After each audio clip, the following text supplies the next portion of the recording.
গরিব ভেবে স্ত্রী শোরুম থেকে তাড়িয়ে দিয়েছিল। ডিভোর্সি স্বামী দাঁড়িয়ে দাঁড়িয়ে কিনে ফেলল পুরো শোরুম। বন্ধুরা, লখনৌয়ের মার্সিডিজ শোরুমের কাঁচিন দরজায় যখন এক ছেঁড়া পুরনো কুর্তা পাজামা পরা লোক প্রবেশ করল, তখন সবার নজর তার দিকে পড়ল। কারো মনে হলো এটা কোনো মজা, কারো মনে হলো সে ভুল করে ভেতরে চলে এসেছে। কিন্তু সবচেয়ে বেশি চমকে গেল অঞ্জলি, সেই অঞ্জলি যে কখনো তার স্ত্রী ছিল। অঞ্জলি এখন এই শোরুমের ম্যানেজার ছিল। ব্র্যান্ডেড পোশাক, উঁচু হিলস আর মুখে অহংকারের মুখোশ। সে যেইমাত্র সেই লোকটিকে দেখল, তার চোখে পরিচয়ের স্ফুলিঙ্গ জ্বলে উঠল এবং ঠোঁটে তিরস্কারের হাসি ভেসে উঠল। অনুরাগ, তুমি এখানে? তার আওয়াজ পুরো শোরুমে প্রতিধ্বনিত হল। এটা মার্সিডিজের শোরুম, কোনো গরিবের বাজার নয়, বাইরে বেরো। দুজন সেলসম্যান সঙ্গে সঙ্গে তার দিকে এগিয়ে গেল। অঞ্জলি হাত দিয়ে ইশারা করল, একে বাইরে বের করো। এখন অনুরাগ না অঞ্জলির চোখের দিকে তাকালো, না সেলসম্যানের দিকে। শুধু হালকা একটা হাসি তার মুখে ফুটে উঠল, যেন কোনো ভেতরের আগুনের ধোঁয়া বাইরে বেরিয়ে এলো। ভিড়ের মধ্যে ফিসফিস শুরু হয়ে গেল। মনে হচ্ছে কোনো গরিব হয়তো ভুল জায়গায় চলে এসেছে। ম্যানেজার ম্যাডাম ঠিকই বলছেন, ও এখানকার যোগ্য নয়। কিন্তু অনুরাগ এখনও সেখানেই দাঁড়িয়েছিল, শান্ত।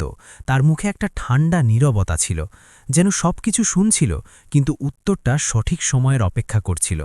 অঞ্জলি আরও রেগে গেল। সে বলল, অনুরাগ, তুমি এখানে গাড়ি নিতে এসেছ? এখানে দাঁড়ানোর মতো তোমার যোগ্যতাই নেই। মনে আছে যখন আমি তোমাকে ছেড়েছিলাম তখনও তোমার কাছে কিছুই ছিল না, আর আজও তোমার কাছে কিছুই নেই।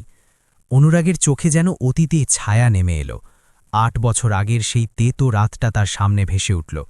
৮ বছর আগের কথা। অনুরাগ আর অঞ্জলির বিয়ের মাত্র ২ বছর হয়েছিল। ছোট্ট একটা ভাড়ার বাড়ি, পাখাটাও কষ্টে চলত, আর বৃষ্টিতে ছাদ চুঁইয়ে জল পড়ত। অঞ্জলি একটা ছোট প্রাইভেট ব্যাংকে চাকরি করত, আর অনুরাগ কখনো ছোটখাটো কাজ করে, কখনো টিউশন পড়িয়ে সংসার চালানোর চেষ্টা করত। অঞ্জলির স্বপ্ন বড় ছিল, তার গাড়ি, বড় বাড়ি আর আরামায়েশ চাইছিল। কিন্তু অনুরাগের কাছে ছিল শুধু তার সংগ্রাম আর স্বপ্নে ভরা মন। অনুরাগ, আমি তোমার উপর তিতিবিরক্ত হয়ে গেছি, অঞ্জলি প্রায়ই রাগে বলত। তোমার এই দারিদ্র্য আমাকে মেরে ফেলছে। আমার সব বন্ধুদের কাছে গাড়ি আছে, তাদের স্বামীরা বড় বড় ব্যবসা সামলায়, আর তুমি তো শুধু খাটতে খাটতে নিজের জীবনটা নষ্ট করছ। অনুরাগ চুপ থাকত। সে জানত যে তার পরিস্থিতি তাকে ভেঙে দিচ্ছে, কিন্তু সে ভেতর থেকে হার মানতে চাইত না। অনেক রাত সে অন্ধকারে বসে ভাবত, আমি কি সত্যি ব্যর্থ? আমার স্ত্রী কি ঠিক বলে? আমি কি কখনো বড় মানুষ হতে পারবো না? কিন্তু তার মনে একটা আগুন ছিল। সে বুঝে গিয়েছিল যে দিনমজুরি করে বা ছোটখাটো কাজ করে জীবন বদলাবে না, তাকে আলাদা কিছু করতে হবে, বড় কিছু। এরই মধ্যে অনুরাগের সাথে এক পুরনো বন্ধুর দেখা হলো। সেই বন্ধু স্টক মার্কেটের কথা বলতো। গ্রাফ, চার্ট, সেন্সেক্স, এনএসই এইসব শব্দ অনুরাগের কাছে কোনো অচেনা ভাষার মতো লাগত। কিন্তু যখন সে শুনল যে শেয়ার বাজার থেকে টাকা আয় করা যায়, তখন তার মনে একটা নতুন স্বপ্ন জাগল। সে রাতের বেলায় ইন্টারনেট ক্যাফেতে বসে আর্টিকেল পড়া শুরু করল, ইউটিউবে ভিডিও দেখত, ফ্রি ওয়েবিনারে যোগ দিত। সে বুঝতে পারল যে টাকা শুধু পরিশ্রমে নয়, বুদ্ধি দিয়েও তৈরি হয়। কিন্তু এই খেলা সহজ ছিল না। অঞ্জলি যখন জানতে পারল যে অনুরাগ শেয়ার বাজার শিখছে, তখন সে হাসি ওড়াত। তুমি শেয়ার মার্কেট? অনুরাগ, তুমি তো মোবাইল পর্যন্ত ঠিক করে চালাতে পারো না, আর তুমি কোটিপতি হওয়ার স্বপ্ন দেখছ? আমি তোমার স্বপ্নে আর বাঁচতে পারবো না। সে রোজ ঝগড়া করতে লাগল। শেষমেশ একদিন সে পরিষ্কার বলে দিল, আমার ডিভোর্স চাই। আমি আমার জীবন এই দারিদ্র্যের মধ্যে নষ্ট করতে চাই না। অনুরাগ ভেঙে পড়ল, কিন্তু সে অঞ্জলিকে আটকাল না। সে চুপচাপ ডিভোর্সের কাগজে সই করে দিল। সেই রাতে সে ছাদে বসে আকাশের দিকে তাকালো আর নিজের কাছে প্রতিজ্ঞা করল, আমি ফিরব। আজ তুমি আমাকে গরিব ভেবে ছেড়ে দিলে, কিন্তু একদিন এই দুনিয়া দেখবে যে গরিব বলে মনে করা অনুরাগ কতটা উঁচুতে উঠতে পারে। এর পরে অনুরাগ নিজের জীবনকে পুরোপুরি বদলে ফেলল। দিনে দিনমজুরি করত, রাতে শেয়ার মার্কেট পড়ত, বন্ধুদের কাছ থেকে অল্প অল্প টাকা ধার নিয়ে ডেমো ট্রেডিং করত। অনেকবার হারত, অনেকবার জিতত, কিন্তু প্রতিবার একটা নতুন শিক্ষা পেত। ধীরে ধীরে সে বুঝে নিল যে বাজার লোভ দিয়ে নয়, ধৈর্য দিয়ে জেতার খেলা। সে ছোট ছোট বিনিয়োগ দিয়ে শুরু করল, আর সব মুনাফা আবার বাজারে লাগাল। অনেকবার ক্ষুধার্ত থাকতে হয়েছিল, অনেকবার ভাড়া মেটানোর জন্য বন্ধুদের সাহায্য নিতে হয়েছিল, কিন্তু সে সাহস হারায়নি। ৪ বছর পর তার পরিশ্রম রং আনতে শুরু করল। ছোট বিনিয়োগগুলো বড় হয়ে গেল, তার কাছে এখন লক্ষ টাকার পোর্টফোলিও ছিল, আর দেখতে দেখতে ৮ বছরে কোটি টাকার মালিক হয়ে গেল। এর পেছনে সবচেয়ে বড় হাত ছিল পাওয়ার অফ শেয়ার মার্কেটের। কিন্তু সে নিজের রহস্য লুকিয়ে রাখল, না কোনো আত্মীয়কে জানালো, না গ্রামবাসীদের, এমনকি অঞ্জলিকেও কখনো জানায়নি যে তার জীবন বদলে গেছে। তার জন্য এই সফর এখনও অসম্পূর্ণ ছিল। সে জানত যে তাকে একদিন সেই জায়গায় ফিরে যেতে হবে যেখান থেকে তাকে গরিব ভেবে তার স্ত্রী ডিভোর্স দিয়ে চলে গিয়েছিল। আজ শোরুমের ভেতর দাঁড়িয়ে থাকা অনুরাগের চোখে সেই পুরনো সংকল্প চমকাচ্ছিল। সে জানত যে আজকের দিনটা শুধু গাড়ি কেনার নয়, নিজের সম্মান ফিরিয়ে আনার দিন। অঞ্জলি এখনও রাগে দাঁড়িয়েছিল। তার এখনও বিশ্বাস হচ্ছিল না যে অনুরাগ এখানে কিছু কিনতে এসেছে। সে ভাবতেও পারছিল না যে ৮ বছর আগে যাকে সে কাঙাল বলে ছেড়ে দিয়েছিল, সেই লোকটাই এখন কোটি টাকার মালিক হয়ে গেছে। কিন্তু ভিড়ের চোখে কৌতূহল বাড়তে শুরু করেছিল। সবাই ভাবছিল, এই লোকটি আসলে কি করছে, এখানে দাঁড়িয়ে আছে কেন? অনুরাগ ধীরে ধীরে নিজের মাথা তুলল আর প্রথমবার অঞ্জলির চোখের দিকে সোজা তাকাল। তার দৃষ্টি ঠান্ডা ছিল, কিন্তু ভেতরে আগুন জ্বলছিল। অঞ্জলি? তার গলা শান্ত ছিল, কিন্তু তাতে একটা অদ্ভুত দৃঢ়তা ছিল। তোমার মনে হচ্ছে আমি এখানে মজা করতে এসেছি? অঞ্জলি অট্টহাসি হেসে উঠল। হ্যাঁ অনুরাগ, আর কি? তোমার কাছে তো ভাড়ার বাড়ি পর্যন্ত ছিল না, আর আজ তুমি কোটি টাকার গাড়ি কিনতে এসেছ। এই স্বপ্ন দেখা ছেড়ে দাও, দুনিয়া হাসছে তোমার ওপর। অনুরাগ এক মুহূর্ত তার কথা শুনল, তারপর নিজের পকেট থেকে সেই পুরনো ক্ষয়ে যাওয়া চেক বইটা বের করল। শোরুমে ফিসফিসানি তীব্র হয়ে গেল। কেউ একজন মোবাইল অন করে ভিডিও বানানো শুরু করে দিল। অঞ্জলির হাসি আরও জোর হয়ে গেল। দেখুন সবাই, এটা সেই চেক বই যা দিয়ে আগে বাড়ির ভাড়াও কষ্টে বেরোত, আর আজ এই চেক বই নিয়ে এসেছে মার্সিডিজ কিনতে। কিন্তু অনুরাগ কারো দিকে ধ্যান দিল না। সে শান্তিতে একটা খালি টেবিলে চেক বই খুলল আর পাতা উল্টাল। তার আঙুলগুলো একেবারে স্থির ছিল, যেন তার সম্পূর্ণ ভরসা ছিল যে এখন সময় তার পক্ষে। কাছে দাঁড়িয়ে থাকা সেলসম্যান ঝুঁকে চেকে লেখা অঙ্কটা পড়তে লাগল, আর পরের মুহূর্তেই তার মুখের রং উড়ে গেল। তার চোখ ছানা বড়া হয়ে গেল। সে ঘাবড়ে গিয়ে বলল, ম্যাডাম, এই চেকে তো কোটি টাকার অঙ্ক লেখা আছে। অঞ্জলির মনে হল সে ভুল শুনেছে। কি বলছো তুমি? এত বড় অ্যামাউন্ট? সে হতবাক হয়ে গেল। এখন শোরুমে নীরবতা ছেয়ে গেল। যারা এতক্ষণ হাসছিল সবার হাসি থেমে গেল, আর সবার নজর সোজা অনুরাগের ওপর আটকে গেল। অনুরাগ গভীর শ্বাস নিল আর বলল, আজ আমি গাড়ি নয়, পুরো শোরুম কিনতে এসেছি। এই কথা শুনতেই অঞ্জলি যেন পাথরের মূর্তি হয়ে গেল। তার শ্বাস থেমে গেল, ঠোঁট কাঁপতে লাগল। ৮ বছর আগে সেই সিদ্ধান্ত তার চোখের সামনে ঘুরে গেল, যখন সে ডিভোর্সের কাগজে সই করে ভেবেছিল যে সে নিজের জীবন বাঁচিয়ে নিল। কিন্তু আজ সেই লোকটাই তার সামনে কোটিপতি হয়ে দাঁড়িয়েছিল। গ্রাহকদের ভিড় এখন ফিসফিস করছিল, এ তো সেই লোক যাকে এতক্ষণ গরিব বলছিল ম্যানেজার ম্যাডাম। জীবন সত্যি পাল্টে যায়। কাউকে ছোট ভেব না, ভাগ্য যে কারোরই বদলাতে পারে।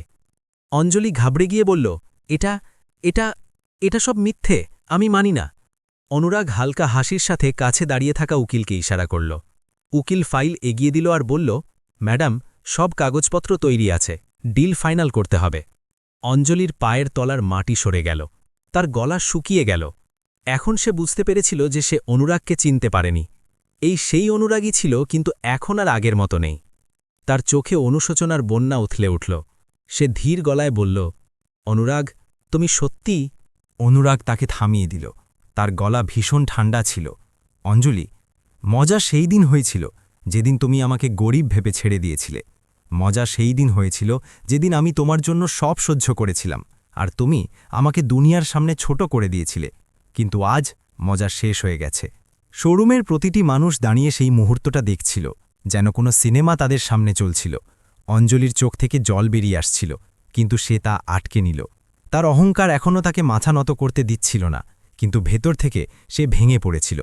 অনুরাগ কর্মচারীদের দিকে তাকালো আর বলল, মনে রাখবে, কাউকে তার পোশাক দিয়ে বিচার করবে না। আজ আমি সাধারণ কুর্তা পায়জামাতে আছি, কাল অন্য কেউ অন্য কোনো অবস্থায় থাকতে পারে। সময় সবাইকে পাল্টে রেখে দেয়। অঞ্জলি এখন কথা বলার চেষ্টা করছিল। অনুরাগ, আমি তোমাকে ভুল বুঝেছিলাম, কিন্তু তুমি আমাকে কেন জানাওনি যে তুমি? অনুরাগ তার দিকে তাকালো, তারপর খুব ধীরে বলল, তোমাকে জানানোর কোনো দরকারই ছিল না অঞ্জলি, কারণ তুমি সেই সময় আমার সঙ্গ ছেড়েছিলে যখন আমার সবচেয়ে বেশি দরকার ছিল। আর যে মানুষ কঠিন সময় সঙ্গ না দিতে পারে, তাকে ভালো সময় কিছু বলার কোনো মানে হয় না। অঞ্জলির মুখ থেকে যেন সমস্ত মেকআপ ধুয়ে গেল। এখন তাকে এক সাধারণ আর ভেঙে পড়া নারী মনে হচ্ছিল, যে নিজের সিদ্ধান্তে নিজের জীবন নষ্ট করে ফেলেছিল। শোরুমে হাততালির আওয়াজ প্রতিধ্বনিত হল। গ্রাহকরা অনুরাগকে সম্মানের নজরে দেখল। কেউ তার প্রশংসা করছিল, কেউ তার সাহসের তারিফ করছিল। অনুরাগ কাগজপত্রে সই করল আর শোরুমের মালিকের সাথে হাত মেলাল। এখন সে শুধু গ্রাহক রইল না, বরং মালিক হয়ে গিয়েছিল। অঞ্জলির চোখ থেকে এবার জল বেরিয়ে এসেছিল। সে কাপা গলায় বলল, অনুরাগ, আমি কি? অনুরাগ তার দিকে তাকালো, কিন্তু তার চোখে এখন না ভালোবাসা ছিল, না ঘৃণা, শুধু এক ঠান্ডা নীরবতা ছিল। এখন সব শেষ হয়ে গেছে। সে ঘুরল আর শোরুমের বাইরে বেরিয়ে গেল। পেছনে পড়ে রইল শুধু নীরবতা আর অঞ্জলির ভেঙে পড়া অহংকার। বাইরে আসতেই তার সামনে দাঁড়িয়েছিল তার পুরনো বন্ধু মুকুল, সেই মুকুল যে বছরের পর বছর আগে তাকে শেয়ার মার্কেটে প্রথম ছোট্ট বিনিয়োগ করা শিখিয়েছিল। মুকুল হাসতে হাসতে বলল, দোস্ত, আমার আজও মনে আছে যখন তুই ৫০০ টাকার শেয়ার কিনে সারা রাত ঘুমাতে পারিসনি, আর আজ দেখ পুরো শোরুম কিনে নিলি। অনুরাগ হালকা করে হাসল। টাকা তো শুধু ফলাফল মুকুল, আমার কাছে জয় এটাই যে আমাকে কখনো গরিব ভেবে ছেড়ে দিয়েছিল, আজ তাকেই ভাগ্য জবাব দিয়ে দিল। দুজনে গাড়িতে বসল আর সারা রাস্তা অনুরাগের চোখের সামনে তার সফর ভাসতে লাগল। ৮ বছর আগে সেই অনুরাগী ছিল যে ক্ষুধায় ছটফট করতে করতে অনেকবার খালি পেটে ঘুমিয়েছিল। ভাড়ার বাড়ি, ভাঙা খাট আর মাথায় দায়িত্বের বোঝা। সে দিনরাত মার্কেটের বই পড়েছিল, প্রতিটি ছোট ছোট গ্রাফকে বুঝেছিল আর লোকসান খেয়েও ধৈর্য হারায়নি। একদিন যখন সে নিজের মোবাইল স্ক্রিনে প্রথমবার ৫০০ টাকার মুনাফা দেখেছিল, তখন তার চোখে জল চলে এসেছিল। সেদিন সে তার বাবাকে ফোন করেছিল, বাবা, এখন সময় বদলাচ্ছে। ধীরে ধীরে ছোট মুনাফাগুলো বড় হতে লাগল। সপ্তাহ মাসের তপস্যা তাকে কোটি টাকার মালিক বানিয়ে দিল। সে কখনো লোক দেখানো কিছু করেনি, শুধু চুপচাপ এগিয়ে গিয়েছিল। কিন্তু আজ ওই শোরুমের দরজা তার অতীতের হিসাব বরাবর করে দিয়েছিল। অন্যদিকে অঞ্জলি সেই মেঝেতেই বসে পড়েছিল, যেখানে কিছুক্ষণ আগে পূর্ণ আত্মবিশ্বাসের সাথে দাঁড়িয়েছিল। তার চোখের সামনে সেই মুহূর্তগুলো ঘুরছিল যখন সে অনুরাগের হাত ঝটকা দিয়ে বলেছিল, আমি এই দারিদ্র্যের মধ্যে বাঁচতে পারব না। সে ভাবছিল, যদি আমি আর একটু ধৈর্য ধরতাম, যদি আমি অনুরাগের সাথ দিতাম, তবে আজ এই দৌলত, এই সম্মান সব আমারও হতো। কিন্তু সময় কখনো ফিরে আসে না। সে নিজের সিদ্ধান্ত নিজেই নিয়েছিল, আর আজ সেই সিদ্ধান্তের বোঝাই তার শ্বাসের ওপর ভারী হয়ে বসেছিল। তার স্টাফের লোকেরাও এখন ফিসফিস করতে লেগেছিল, ম্যাডাম তো অনেক বড় ভুল করেছে। ওই অনুরাগ কতটা শান্ত আর সম্মানীয় হল। মানুষকে কখনো তার পরিস্থিতি দিয়ে বিচার করা উচিত নয়। অঞ্জলি নিজেকে আয়নায় দেখল। ব্র্যান্ডেড পোশাক, মেকআপ, উঁচু হিলস সব তাকে নকল লাগতে লাগল। সে অনুভব করল যে আসল বড়লোকই পোশাক আর গাড়ি দিয়ে নয়, বরং সাহস আর পরিশ্রম দিয়ে আসে। অন্যদিকে অনুরাগের গাড়ি একটা উঁচু বহুতলের সামনে থামল। এটা তার নিজের কোম্পানির অফিস ছিল। বড় বড় কাঁচের দেওয়াল, ভেতরে ছুটতে থাকা কর্মচারী, রিসেপশনে লাগানো তার ছবি, সব দেখে মুকুল মুচকি হাসল। দোস্ত, তুই যে স্বপ্ন দেখেছিলি তা তুই সত্যি করে দেখিয়েছিস। আর আজ তো তোর জয় আরও জয়। জয় হিন্দ, জয় ভারত। বড় হয়ে গেল। অনুরাগ দীর্ঘশ্বাস নিয়ে বলল, মুকুল, আসল জয় আজও বাকি আছে। টাকা তো আমি কামিয়ে নিয়েছি, কিন্তু এখন আমি চাই যে গ্রামে গ্রামে বাচ্চাদের শেখাই যে স্বপ্ন শুধু বড় ঘরে জন্ম নেওয়া মানুষদের জন্য হয় না। গরিবের ছেলেও কোটিপতি হতে পারে যদি তার মধ্যে সাহস আর ধৈর্য থাকে। অফিসের কনফারেন্স রুমে পা রাখতেই হাততালির আওয়াজ হলো। সেখানে তার টিম বসেছিল, সেই টিম যারা তার কঠিন সময় সাহায্য করেছিল। স্যার, শোরুমের ডিল ফাইনাল হয়ে গেল? কেউ জিজ্ঞেস করল। অনুরাগ মাথা নাড়ল। হ্যাঁ, আজ থেকে ওই শোরুম আমাদের। হাততালির আওয়াজ আরও জোর হয়ে গেল। সবার চোখে গর্হ ছিল। ওদিকে রাতে যখন অঞ্জলি বাড়ি ফিরল, তখন তার মন অস্থির ছিল। সে তার ঘরের সব লাইট বন্ধ করে দিল আর একা অন্ধকারে বসে পড়ল। তার মনে পড়ল কিভাবে সে অনুরাগের থেকে ডিভোর্স নেওয়ার সময় বলেছিল, তুমি জীবনে কখনো কিচ্ছু করতে পারবে না। আজ সেই শব্দগুলো তার গলায় আটকে থাকা হাড়ের মতো বিঁধছিল। সে ধীরে ধীরে চোখ বন্ধ করল আর জল বেরিয়ে পড়ল। ইস, ইস, আমি যদি ওই সময় একটু ধৈর্য ধরতাম। ইস, আমি যদি অনুরাগের হাত না ছাড়তাম, তবে আজ এসব আমারও হতো। কিন্তু সময় কারো জন্যে থামে না। একবার ভুল হয়ে গেলে অনুশোচনার বিষই বেঁচে থাকে। অনুরাগ নিজের ব্যালকনি থেকে শহরের আলো দেখছিল। বাতাসে নীরবতা ছিল, কিন্তু তার মনে শান্তি ছিল। সে নিজেকে বলল, এটা শুধু আমার জয় নয়, এই জয় সেই প্রতিটি মানুষের যাকে কখনো গরিব ভেবে প্রত্যাখ্যান করে দেওয়া হয়েছিল। আমি নিজের সম্মান ফিরিয়ে এনেছি। সে আকাশের দিকে তাকালো। হয়তো ভগবানের কাছে একটাই কথা বলতে চাইছিল, ধন্যবাদ, তুমি আমাকে ভাঙতে দাওনি। সেই রাতের নীরবতায় লখনউ শহরের চকচকে রাস্তায় সবাই নিজের নিজের জীবনে হারিয়ে গিয়েছিল, কিন্তু দুটো মন এমন ছিল যা একদম জড়িয়ে গিয়েছিল। একদিকে অনুরাগ ছিল, যে নিজের ব্যালকনি থেকে শহরের আলো দেখছিল আর নিজের সফরকে মনে করছিল, আর অন্যদিকে অঞ্জলি ছিল, যে অন্ধকার ঘরে একা বসে নিজের সিদ্ধান্তের ওপর অনুশোচনা করছিল।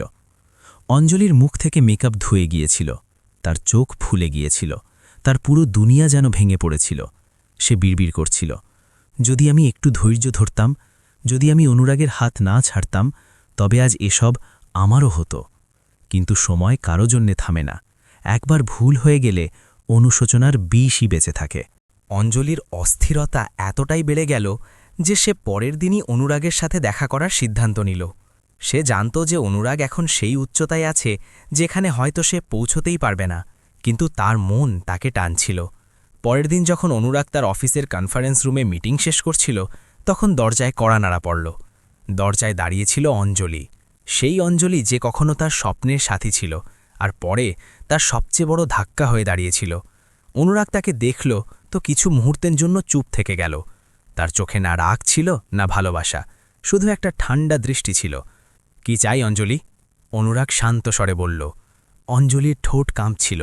সে ধীরে বলল, অনুরাগ, আমি তোমার কাছে ক্ষমা চাইতে এসেছি।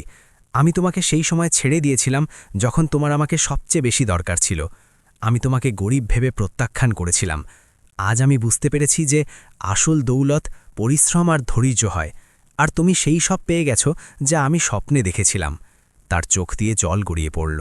সে এগিয়ে গিয়ে বলল, তুমি কি আমাকে একটা সুযোগ দেবে? আমরা কি আবার? অনুরাগ তাকে মাঝপথেই থামিয়ে দিল। তার গলা এখনও ভীষণ শান্ত ছিল, কিন্তু তাতে এমন এক দৃঢ়তা ছিল যা অঞ্জলিকে ভেতর পর্যন্ত কাঁপিয়ে দিল। অঞ্জলি, সময় একবার গেলে আর ফিরে আসে না।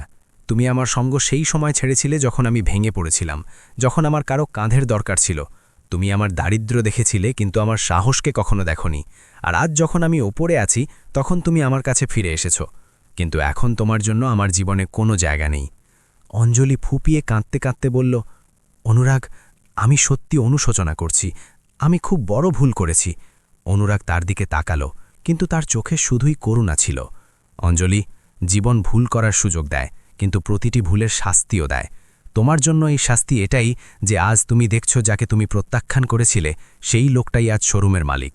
আর আমি চাইলেও তোমাকে নিজের কাছে ফিরিয়ে আনতে পারবো না, কারণ এখন আমার মনে তোমার জন্য আর কিছুই বেঁচে নেই। অঞ্জলি মাটিতে পড়ে কাঁদতে লাগল। অফিসের পরিবেশ নীরবতায় ডুবে গেল। সেখানে দাঁড়িয়ে থাকা কর্মচারীরাও এই দৃশ্য দেখে অবাক হয়ে গিয়েছিল। অনুরাগ সবার সামনে একটা শেষ কথা বলল, কখনো কোনো মানুষকে তার পোশাক বা পরিস্থিতি দিয়ে বিচার করবে না। সময় সবচেয়ে বড় খেলোয়াড়। সে কাউকেই নিচ থেকে ওপরে আর ওপর থেকে নিচে করতে পারে। নারী হোক বা পুরুষ, যদি সম্পর্ক শুধু দৌলতের ওপর টিকে থাকে, তবে সেই সম্পর্ক কখনো টিকতে পারে না। ভালোবাসা সবসময় সঙ্গ আর বিশ্বাস দিয়ে তৈরি হয়, টাকা দিয়ে নয়। অঞ্জলির কান্নার আওয়াজ এখনও প্রতিধ্বনিত হচ্ছিল। অনুরাগ ঘুরে দরজার দিকে পা বাড়াল। বাইরে সূর্যের আলো তার মুখে পড়ছিল। তার সফর পূর্ণ হয়ে গিয়েছিল। সেই রাতে অনুরাগ আবার নিজের ব্যালকনিতে দাঁড়িয়েছিল। বাতাস ঠান্ডা ছিল, কিন্তু তার মনে শান্তি ছিল। সে আকাশের দিকে তাকালো আর ধীরে বলল, ধন্যবাদ ভগবান, তুমি আমাকে ভাঙতে দাওনি। আজ আমি শুধু আমার জয়ের নই, বরং তাদের সবার প্রতীক, যাদের কখনো গরিব ভেবে প্রত্যাখ্যান করে দেওয়া হয়েছিল। তার চোখে চমক ছিল। এই চমক শুধু টাকার নয়, বরং আত্মসম্মানের ছিল। অঞ্জলি একা নিজের ঘরে বসেছিল। তার কাছে ছিল শুধু অনুশোচনা। সে আয়নায় নিজেকে দেখল আর বিড়বিড় করল, ভালোবাসা কখনো টাকা দিয়ে মাপা যায় না। ইস, আমি যদি এই কথাটা আগে বুঝতে পারতাম। কিন্তু এখন অনেক দেরি হয়ে গিয়েছিল। গল্প এখানেই শেষ হচ্ছে, কিন্তু এটা সবাইকেই এক গভীর শিক্ষা দিয়ে যায়। সম্পর্ককে কখনো টাকা দিয়ে মাপবে না। ভালোবাসা আর বিশ্বাসই সবচেয়ে বড় পুঁজি। আর জীবনে কাউকে ছোট ভেবো না, কারণ সময়ের কাছে সবাইকে পাল্টে রেখে দেওয়ার শক্তি আছে। এখন প্রশ্ন আপনাদের কাছে, যদি আপনাদের জীবনেও এমন কেউ থেকে থাকে যে আপনাদের গরিব, ব্যর্থ বা বেকার ভেবে ছেড়ে দিয়েছে, তবে কি আপনারাও তাকে জবাব দেওয়ার জন্য সফলতার রাস্তা বেছে নেবেন, নাকি তাকে ক্ষমা করে এগিয়ে যাবেন? আপনাদের মতে জয় কিসের মধ্যে, প্রতিশোধ নেওয়ার মধ্যে নাকি নিজেকে প্রমাণ করার মধ্যে? কমেন্টে নিশ্চয়ই জানাবেন। আপনাদের একটা উত্তর অন্য কোনো ভেঙে পড়া মানুষকে সাহস দিতে পারে। আর যদি এই গল্প আপনাদের মন ছুঁয়ে যায় তবে ভিডিওটা লাইক নিশ্চয়ই করবেন, চ্যানেলটাকে সাবস্ক্রাইব করুন আর নিচে কমেন্টে নিজের নাম আর শহরের নাম লিখুন, যাতে আমরা পরের গল্পে আপনাদের ধন্যবাদ জানাতে পারি। দেখা হচ্ছে পরের আবেগপূর্ণ গল্পে। ততক্ষণের জন্য মনে রাখবেন, দারিদ্র্য কোনো দোষ নয়, কিন্তু অহংকার প্রতিটি সম্পর্ককে গরিব বানিয়ে দেয়।